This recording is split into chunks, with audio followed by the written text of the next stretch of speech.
Bismillahirrahmanirrahim. Assalamualaikum warahmatullahi wabarakatuh.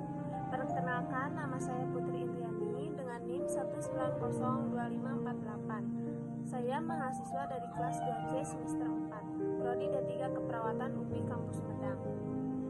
Baik, di sini saya akan memaparkan hasil penelitian yang berjudul Pola Asuh Orang Tua dalam Pembentukan Akhlak Anak dalam Islam, untuk memenuhi salah satu tugas ujian akhir semester mata kuliah Seminar Pendidikan Agama Islam. Yang pertama ada pengertian pola asuh.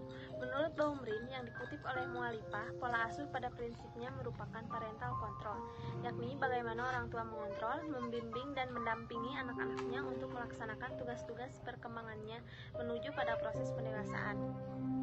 Sedangkan menurut Hetherington dan Ford tahun 1999 dikutip oleh Sanjiwani, pola asuh merupakan bagaimana cara orang tua berinteraksi dengan anak secara total yang meliputi proses pemeliharaan, perlindungan, dan pengajaran bagi anak. Adapun menurut Hersey dan Blanchard tahun 1978 dikutip Gerlia, pola asuh adalah bentuk dari kepemimpinan. Pengertian kepemimpinan itu sendiri adalah bagaimana agar kita dapat mempengaruhi seseorang melalui kebaikan. Dalam hal ini, orang tua berperan sebagai pengaruh yang kuat pada anaknya.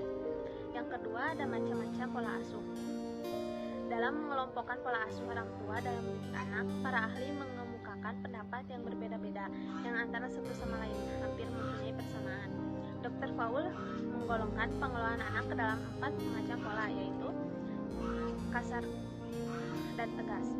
Orang tua yang mengurus keluarganya menurut skema neurotik menentukan peraturan yang keras dan teguh yang tidak akan diubah, dan mereka membina suatu hubungan antara majikan dengan pembantu dan mereka sendiri dan anak-anak mereka.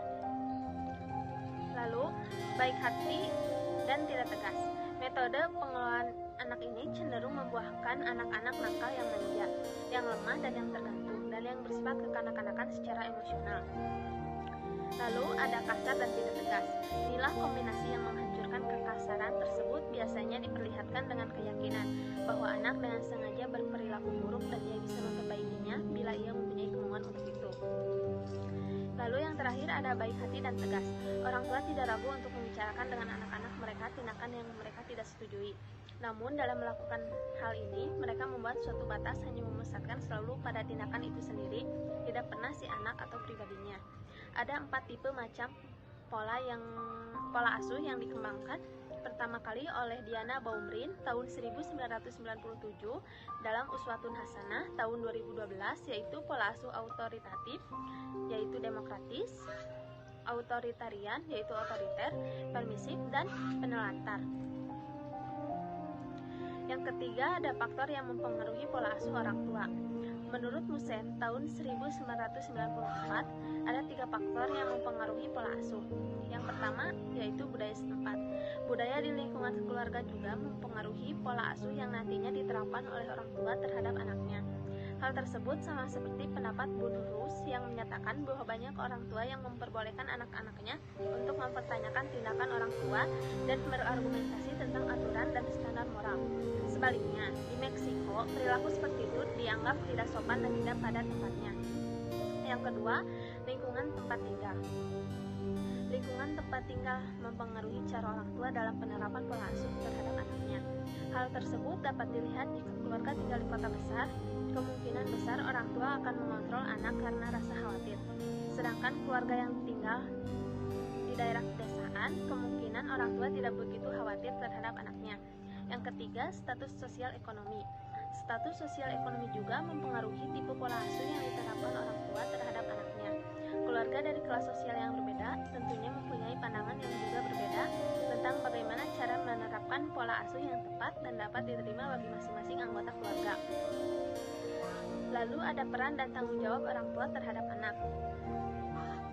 Menurut Jalaluddin tahun 2002, anak yang soleh tidak dilahirkan secara alami. Mereka memerlukan bimbingan dan pembinaan yang terarah dan terprogram secara berkesinambungan, dan tanggung jawab terhadap itu semua terletak pada kedua orang tuanya masing-masing. Bimbingan tersebut mempunyai 3 prinsip, yaitu yaitu prinsip teologis, filosofis, dan pedagogis yang terintegrasi dalam suatu bentuk tanggung jawab terhadap anak. Prinsip yang dimaksud adalah yang pertama, memberi teladan. Tugas utama orang tua berperan sebagai suri tauladan bagi anaknya, sehingga mampu memberikan contoh. Sebelumnya menjadi teladan, orang tua hendaknya memahami dan mengamalkannya terlebih dahulu. Inilah sikap yang dicontohkan oleh Rasulullah. Orang tua harus mendidik anaknya dengan akhlak mulia. Menurut Jalaluddin tahun 2014, akhlak sangat berkaitan dengan holik Allah Subhanahu wa taala yang berbeda dengan moral. Artinya erat kaitan dengan penghambaan diri atau ibadah kepada Allah Subhanahu wa taala. Hal ini sesuai dengan tugas Rasulullah dan pola pendidikan yang diterima oleh Rasulullah, yang artinya sesungguhnya Aku Muhammad diutus ke muka bumi ini untuk menyempurnakan akhlak manusia. Mereka tidak menyadari mengapa Rasulullah dipuji, hidupnya dalam lindungan Allah dan menjadi teladan umat dunia. Jawabannya yaitu karena akhlak.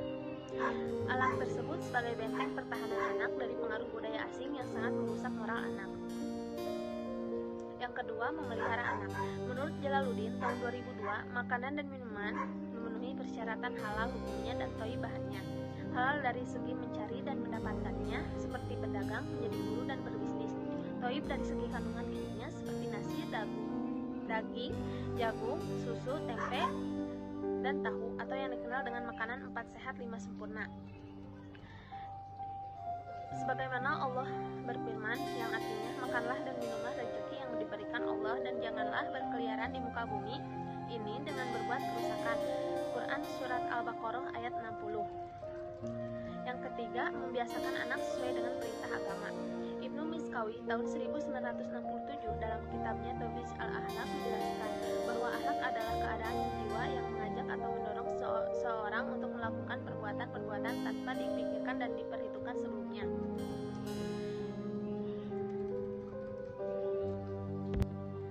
Adapun hasil wawancara yang menurut para tokoh agama, yaitu yang pertama, hasil wawancara menurut tokoh agama Persis, yaitu oleh Bapak Dadang. Pola asuh anak kita bahas mengenai Islam terlebih dahulu, yaitu agama yang sempurna. Seluruh aspek kehidupan diatur untuk kebaikan. Di dalamnya termasuk kaitan dengan karbiatul aulan, pendidikan anak.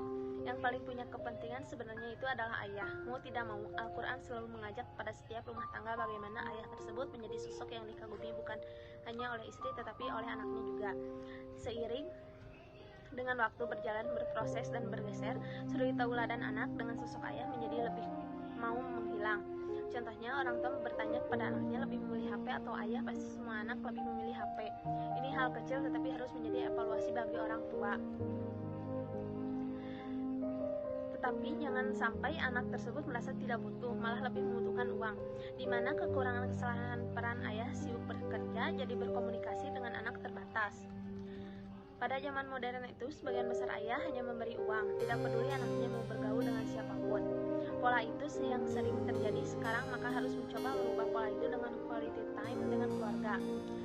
Lalu, pembentukan akhlak itu sebenarnya dari usia saat di dalam ruh, hanya orang tidak sadar. Melihat dari surat Maryam, saat Maryam mau melahirkan anak yang Allah suruh kepada Maryam melalui malaikat Jibril, asrofi wa qalbihi, memberikan makanan, minuman, dan kesenangan hati. Allah sudah kasih hatinya. Yang paling pertama itu adalah tarbiyatul aulan, itu adalah fase golden ray 0 sampai 7 tahun. Dalam bahasa hadisnya adalah fitrah. Ibu harus memberikan ASI yang benar.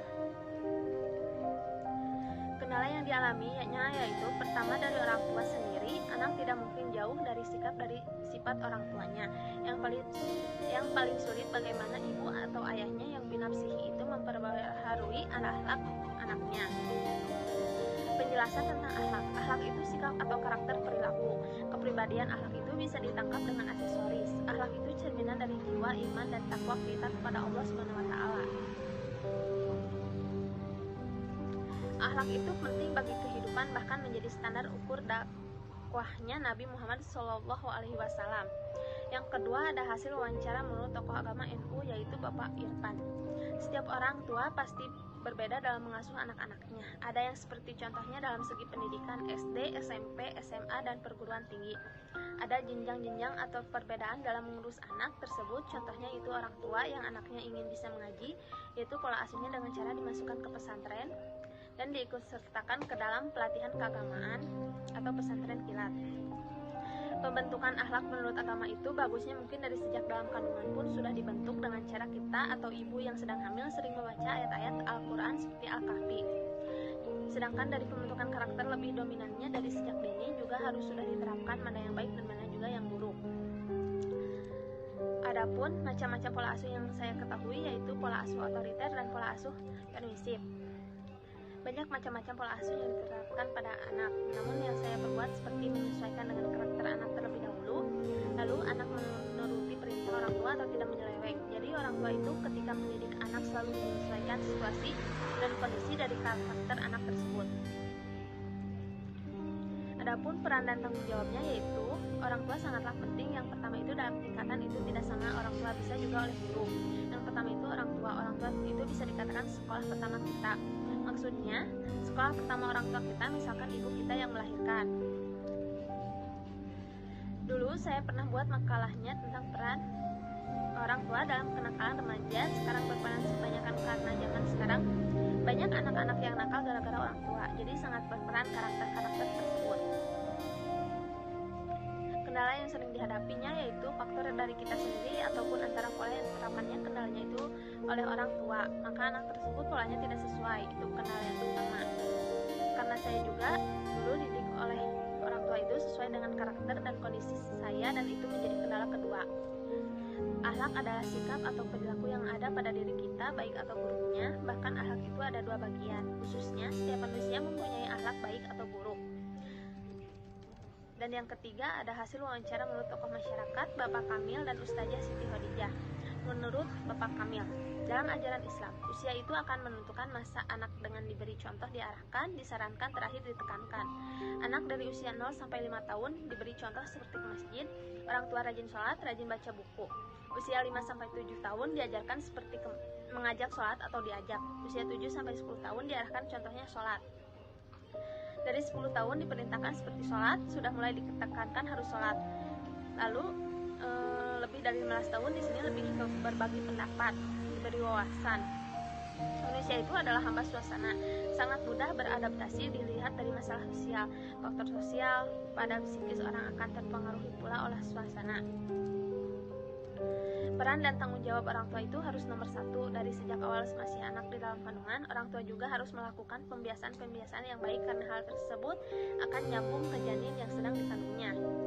Kendala dalam pola asuh anak tersendiri yaitu dari dalam diri sendiri, yaitu sulit istiqomah. Akhlak yaitu suatu perilaku yang terbit secara spontan, jadi tidak menimbang. Jadi akhlak itu suatu perilaku yang muncul tanpa pemikiran. Menurut tokoh masyarakat Ustazah Siti Khadijah, cara mendidik atau mengasuh anak itu supaya bisa terjadi pembentukan akhlak yang baik sesuai dengan syariat Islam merupakan hal yang mendasar dan sangat penting, yaitu dengan mengajarkan anak bagaimana akhlak yang baik dan budi pekerti sesuai dengan syariat Islam. Kemudian akhlak terbagi menjadi dua secara bahasa dan istilah. Akhlak menurut bahasa yaitu tabiat, budi pekerti, kebiasaan atau adat, sedangkan menurut istilah adalah perbuatan yang dilakukan berulang kali sehingga menjadi kebiasaan dan kesadaran jiwa, bukan dengan paksaan atau kesengajaan.